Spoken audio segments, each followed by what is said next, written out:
ये कहानी मणिराम की है, जिसकी उम्र 60 साल की थी। वो एक गांव में एक टूटे फूटे झोपड़े में रहता है। उसके साथ उसकी पत्नी हेमा और 10 वर्षीय बेटा साहिल था। एक दिन मणिराम अपनी मजदूरी से वापस आया। बापू आ गए? बताओ ना मेरे लिए आज क्या लाए हो? कुछ खास नहीं बेटा, आज बहुत थक गया था। बाजार से तेरे लिए ये समोसे लाया हूँ। बस आप तो बाजार की ही चीजें खिलाओ इसे। जब बीमार पड़ेगा ना तब पता चलेगा आपको। चलो भाग्यवान, खाना निकालो, बहुत जोर की भूख लगी है। हाँ लेकिन बापू, ये समोसे लाए हो वो कौन खाएगा? खाने से पहले इन्हें खाएंगे। ठीक है बेटा, चलो अब हमने अपने अपने हिस्से के समोसे ले लिए, अब तुम खाओ। ठीक है? ठीक है, आप हाथ मुंह धोआओ, अभी खाना निकालती हूँ। ठीक है। सब मिलकर एक साथ खाना खाते हैं। रात को खाना खाकर सब सो जाते हैं। आधी रात का समय बीतता है, तभी हेमा बहुत तेज तेज खांसने लगती है। पास ही सो रहा मणिराम जग जाता है। क्या हुआ भाग्यवान? तुम्हारी खांसी तो बहुत बढ़ती जा रही है। जब उसने हेमा के सिर को छुआ तो उसका सिर आग की भट्टी की तरह तप रहा था। हे भगवान, तुम्हें तो बहुत तेज बुखार भी है। अब क्या करूं? इतने पैसे भी नहीं कि तुम्हें इस समय किसी अस्पताल ले जाऊं। अरे क्या करूं, कुछ समझ में नहीं आ रहा। आप परेशान मत होइए, कल सुबह तक सब ठीक हो जाएगा। आप सो जाइए, कल आपको दुकान पर भी तो जाना है। देखो, अगर तुम कहती हो तो मैं सो जाता हूँ, पर मेरा मन नहीं मानता। कहो तो अस्पताल ले जाने का कोई प्रबंध करूं। नहीं जी, आप घबराइए नहीं, मैं ठीक हूँ। बस थोड़ा सा बुखार और खांसी है ना, कल सुबह तक ठीक हो जाऊंगी। आप सो जाइए। और देखो ना, बेटा भी सो रहा है, खामखा उसकी नींद टूट जाएगी। सो जाइए आप, मेरी चिंता ना करें। अच्छा रुको, पहले ये पानी पी लो, फिर आराम करो। ठीक है? अभी कुछ ही समय बीता था कि हेमा तेजी तेजी से सांसें लेने लगी। क्या हुआ भाग्यवान? तुम्हारी खांसी तो बढ़ती जा रही है। चलो चलो, हम अस्पताल चलते हैं। हाँ, लेकिन बेटे को कौन देखेगा? अरे पड़ोसी को बोल देता हूँ, बेटे के पास सो जाएंगे। फिर मणिराम अपने पड़ोसी के पास जाकर उसे सारी बात बता देता है और वे मणिराम के बेटे के पास सोने के लिए राजी हो जाते हैं। तुम चिंता न करो मणिराम, हम तुम्हारे बेटे का ख्याल रखेंगे। तुम जल्दी जाओ हेमा को अस्पताल लेकर, और अपने बेटे की तनिक भी चिंता न करना। ठीक है ना? मणिराम ने रात को गाड़ी का प्रबंध करने के लिए बहुत से लोगों को फोन किया, लेकिन गाड़ी का प्रबंध ना हो सका।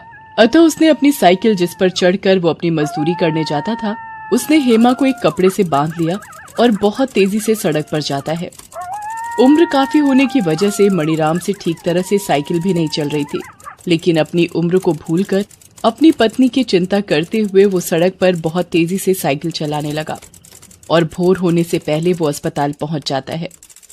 डॉक्टर साहब, डॉक्टर साहब, डॉक्टर साहब, मेरी पत्नी को देखिए ना, रात भर से खांस रही है और इसे बहुत तेज बुखार भी है। देखिए ना इसे क्या हुआ है। हाँ बाबा, आप चिंता न करें, अभी देखता हूँ।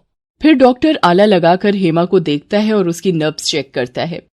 उसकी नब्ज नहीं चल रही होती और उसके दिल की धड़कन भी रुकी हुई होती है। बाबा, आपने इनको लाने में देर कर दी। देर कर दी से क्या मतलब है डॉक्टर साहब? मेरा मतलब मर जाने से है। अब ये इस दुनिया में नहीं रही, इनकी मृत्यु हो चुकी है। नहीं नहीं, ये क्या कह रहे हो डॉक्टर? नहीं, ये नहीं हो सकता है। जरा ठीक से चेक करो। रात भर ठीक से नींद नहीं आई, इसलिए ये आंखें मूंद कर सो रही है। हाँ, एक बार ठीक से चेक कर लो डॉक्टर साहब, और इसको दवाई दे दो। हमें घर जाना है, हमारा एक 10 साल का बेटा है। ये लो, आपकी बात से एक बार और चेक करता हूं, लेकिन ना तो इसकी नब्ज चल रही है और ना ही इनके दिल की धड़कन। ये नहीं रही। मुझे खेद है, मैं इन्हें नहीं बचा सका। आपने इन्हें यहां लाने में देर कर दी। लेकिन डॉक्टर, इनकी खांसी तो अभी शाम को चालू हुई थी और देर रात में खांसी बहुत बढ़ती गई। देखते देखते इनकी सांस भी फूलने लगी थी। इसे सांस लेने में तकलीफ हो रही थी, तभी तो रात में अकेले इसको आपके पास लेकर आया। और आप कहते हैं कि देर हो गई। हाँ बाबा, ऐसा ही होता है कोरोना में। कोरोना? हाँ, इन दिनों कोरोना नामक बीमारी न केवल भारत बल्कि पूरे संसार को प्रभावित कर रही है। ये एक दूसरे से फैलने वाली बीमारी है। नहीं नहीं, नहीं मरी है माँ, मरी नहीं है। ये नहीं मर सकते डॉक्टर। फिर मणिराम अपनी पत्नी से लिपटकर रोने लगता है। मणिराम हेमा को पुकारने लगता है और उसे जोर जोर से झकझोरने लगता है। पर कोई जिंदा हो तो उठे, शायद भगवान की वही मर्जी थी। नहीं हेमा, तुम नहीं मर सकती। अरे मरने की उम्र तो मेरी है ना। अरे तुम नहीं मर सकती हेमा। नहीं नहीं, ये नहीं हो सकता।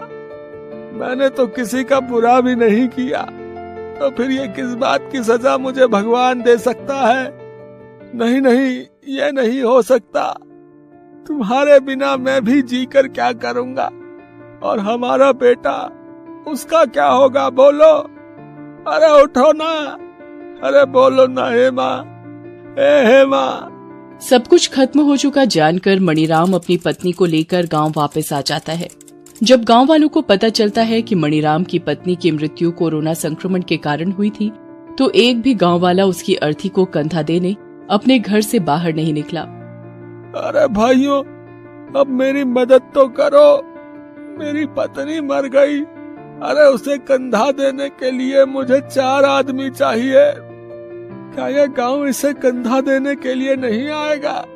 तभी एक ग्रामीण दूर से अपने कमरे में से बोलता है, नहीं भाई, हमें माफ करो, हमारा परिवार है और सुना है ये कोरोना बीमारी पास आने से फैलती है। हमें हमेशा 2 गज की दूरी रखनी चाहिए भाई, और नाक और मुंह पूरी तरह से मास्क से ढके होने चाहिए। कोरोना वायरस ने शहरों में कोहराम मचा रखा है। अब ये गांव भी आ पहुंचा। हे भगवान, अब क्या होगा इस गांव का? ए मणिराम, अब तुम और तुम्हारा बच्चा भी इस गांव से निकल जाओ, नहीं तो तुम्हारी वजह से ये बीमारी पूरे गांव में फैल जाएगी, तो हम गांव वालों पर खतरा मंडराने लगेगा।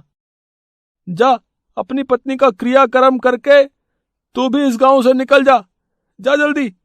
ये बातें सुनकर मणिराम की आंखों में आंसू छलक जाते हैं। वो मन ही मन कहता है, हाय रे कोरोना बीमारी, तूने मेरी पत्नी को निगल लिया और हमारे पीछे पड़ गई है। हाय रे दुनिया, एक तो मैंने अपनी पत्नी को खोया, दूजा मेरा बेटा अपनी माँ को खो चुका है। अब उसे ये खबर कैसे सुनाऊं? हाय रे मेरी किस्मत, हाय रे कोरोना, हाय रे कोरोना। अच्छा होता अगर तू हम तीनों को ही मार देता। फिर वो अपनी पत्नी की लाश को साइकिल के पीछे बांधकर और अपने बेटे साहिल को साइकिल के आगे बिठाकर शमशान की ओर चल देता है। शमशान वहाँ से बहुत दूर, लगभग 5 किलोमीटर दूर होता है। बापू, क्या हुआ माई को? कुछ नहीं बेटा, तेरी माई को गहरी नींद आ गई है, वो सोना चाहती है। बापू, हम कहाँ जा रहे हैं? इसे सुलाने ले जा रहे हैं, वहाँ आराम से सोएगी। अच्छा, तो हम नाना जी के घर जा रहे हैं।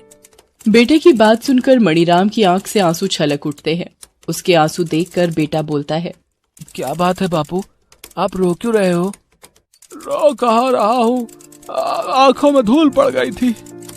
अच्छा, तो ये बात है। मणिराम अपने बेटे से बात करते हुए सड़क से जा ही रहा होता है कि तभी पुलिस की वैन आकर उसके पास रुकती है और उससे इस लाश के बारे में पूछती है। कहाँ जा रहे हो? और ये कौन है जिसे तुमने अपनी साइकिल पर यूं बांध रखा है, जैसे ये कोई इंसान ना हो, कोई बुत हो? ये मेरी पत्नी है साहब, ये मर चुकी है। मर चुकी है? कैसे? फिर मणिराम ने उसे अपनी पूरी कहानी सुनाई। उसकी कहानी सुनकर पुलिस इंस्पेक्टर की आंखों से आंसू छलक उठते हैं और वो मणिराम से कहता है, आप चिंता मत करो बाबा, हम आपकी मदद करेंगे। इनका अंतिम संस्कार हम करवाएंगे। हमें कोरोना को एकजुट होकर हराना है, ना कि मानवता को। फिर वो मिलकर उसकी पत्नी की लाश का अंतिम संस्कार करते हैं। अपनी माँ की लाश को दूर से जलता हुआ देखकर बेटा बोलता है, बापू, जब माँ सो रही थी तो आपने उसे पुलिस के हवाले क्यों कर दिया? बोलो बापू, क्यों? बेटा, तुम्हारी माँ मर गई है बेटा, अब वो इस दुनिया में नहीं रही। माँ के मरने की बात सुनकर साहिल के ऊपर जैसे पहाड़ टूट पड़ता है। वो अपनी मानसिक स्थिति खो बैठता है और चिल्लाते हुए शमशान की ओर जाता है और शमशान में पड़ी हुई गाड़ी जिस पर लाश को लाद कर चिता पर रखा जाता है के पास जाकर उसे उठा लेता है और अपनी माँ की जलती हुई लाश को उसमें लाद लेता है और गाड़ी लेकर भाग जाता है। इस कोरोना ने जहाँ एक ओर मणिराम को निसहाय बना दिया, वहीं दूसरी ओर उसके बेटे को मानसिक रोगी बना दिया। इससे मानव का मानवीय चेहरा भी सामने आया, कैसे अपने पराये हो गए और पराये अपने। अगर आपके घर में या आपके घर के आसपास मणिराम जैसी कहानी घटित हुई हो तो हमें अवश्य बताएं।